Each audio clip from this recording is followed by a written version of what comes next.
So you're halfway through a purification program and it's Mother's Day. Well, at least it is today if you're watching this video when it was published. Happy Mother's Day. And if you're anything like most of the people I know on Mother's Day, you may have a mimosa in your hand, or maybe already in your belly, or maybe a glass of wine. And maybe there's that little voice in your head that says, oh, did I just ruin my purification? Let's talk about that. First of all, there is no such thing as a perfect purification. Now, some people may have done it perfectly for them, and that's awesome.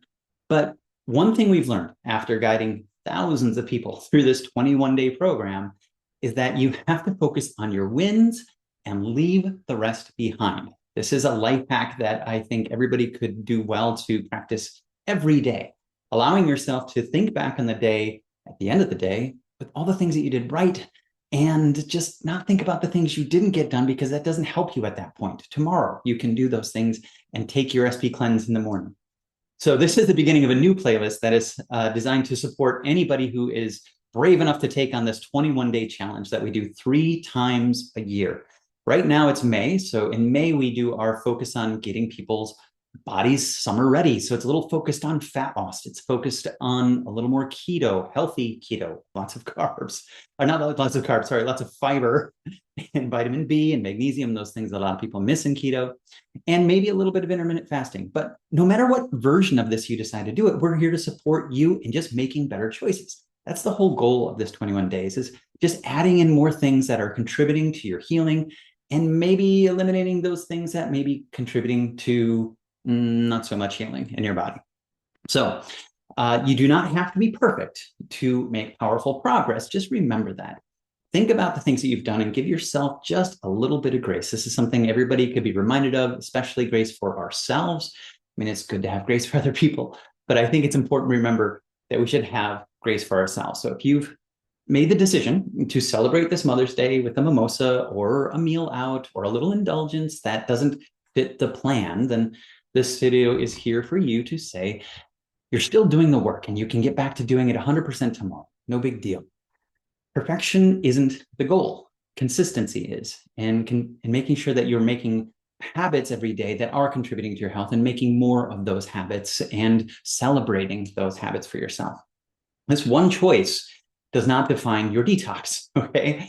And I really want to encourage, if you have made any decisions that aren't perfectly in line with your intentions in the purification program, that moments like that can help you to recommit, not retreat and give up. Okay, so just use that as an understanding that you are human. We are all human. I can't even remember, honestly, the last time I did a full 21-day purification absolutely perfectly.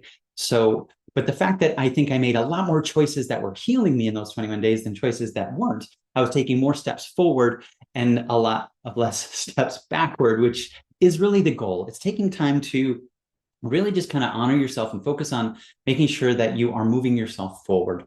Now, one of the things that we do in May and November and January, so we have 3 times a year, and I'll be giving you a lot more videos coming up on the November one. That's usually the biggest one we do as a group, is that we do it as a group.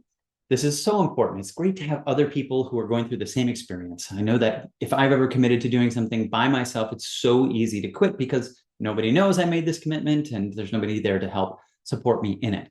And this is why we always do this as a group. So today, just to give you a couple things going forward for the rest of this, or for any time in the future that you decide to do this, and you do happen to be maybe from Wisconsin like me, and it's very common to have social drinking, I have a couple of options for you that I'd like to share with you that can help make it easy. Number one, now this is just one company of many, but I do like this company for many reasons. It's called Little Saints. The founder is quite an impressive person, and I love that they're using mushrooms, especially. They've got a Negroni option, Paloma, ginger mule, spicy margarita, and I'm not sponsored by them. I'm just showing some options, because one of the things that you do find, you will be in social situations and everybody else has a cocktail and you want to have something in your hand. Well, one of the things that I've told many, many people in clinic that seemed to be really helpful for them and just kind of gave them, oh, aha, that's kind of nice and easy, is even if you're in a bar or a situation where there is a bar, I usually just ask for some glass, a glass with some ice in it, some soda water, and then putting bitters on top of it. Now, why bitters? Bitters actually give you benefits for your health, so many benefits. And so you can actually turn this into an opportunity to make yourself healthier. This is from WebMD, just to give you some basic ideas, but there is a lot of evidence showing that there can be help with blood sugar. Bitter melon used traditionally in India, Asia, and South Africa as a natural remedy for diabetes. There's so many things we can talk about with bitters, but just to give you some that are specific to you, it can ease the appetite. Oftentimes, this can be the difference between you craving more things, especially sugar, and not if you get the right bitters. Actually helps you make more saliva, and it can release gastric juice. A lot of people have digestive issues, and digestive bitters can be a big help for that. One that I've handed out a lot of here in the office is King Floyd's. This isn't the only one, but I tell you, any bar you go to doesn't necessarily have this brand, and I'm not even saying that this one's the best, but it's an option. They will have bitters there, so you can have a mocktail on the fly, so you don't have to have one of these special ones that are made from another company. All right, well, happy Mother's Day, and stay strong, stay encouraged. You are making choices that are making you healthier, and by doing so, you're inspiring other people to make choices to make themselves healthier. And that's what we're here to do, is to keep each other inspired and moving forward and making better choices. Have a great day.